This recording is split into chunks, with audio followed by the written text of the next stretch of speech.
សូបិនស្រូបស្រង់មាឆ្អិនមិនស្កប់ចិនឡាលំជ្រៃជ្រួតជ្រាបទុនទៀបសូរិយាសូមយកកាយសាក្រាលក្រោមរុក្ខាស្ដាប់លេងជីវិត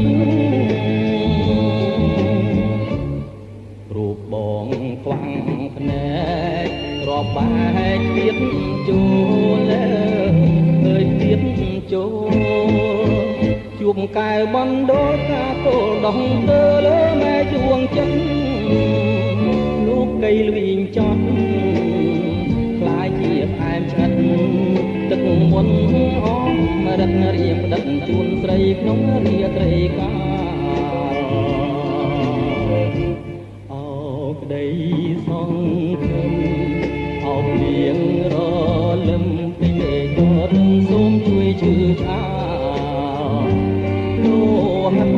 ទាំងក្តីធ្ងន់មិនមែនស្រាលស្រង់លើកំរាលដែលក្រៅសំរាំក្រាបសូមក៏ជ័យកាខ្ទុំយំសោកបោកខ្លួនក្នុងបឹងអើយក្នុងបឹងអង្គបរំពឹងញ៉ាពីងតាមជ្រឹងហាជ្រែករាត្រីទៅប្រាំប្រោះណា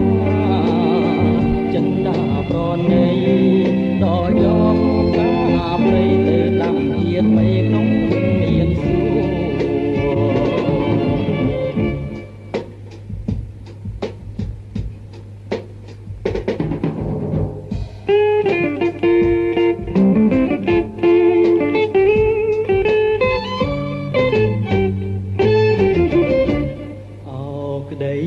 សង្ឃឹមអោភ្លៀងរលឹមផ្ទៃមេឃតទឹមសូមជួយជឿឆាលោហិន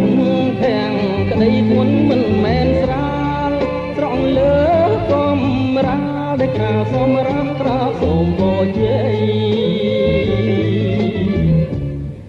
កាខ្ទុំយំសោកបោកខ្លួនក្នុងបឹងអើយក្នុងបឹង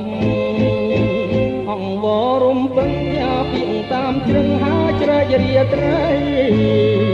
ទៅប្រាំប្រណាចិនដាប្រណីដល់យកការព្រៃទៅដាក់ជាថ្មីក្នុងមានសួរ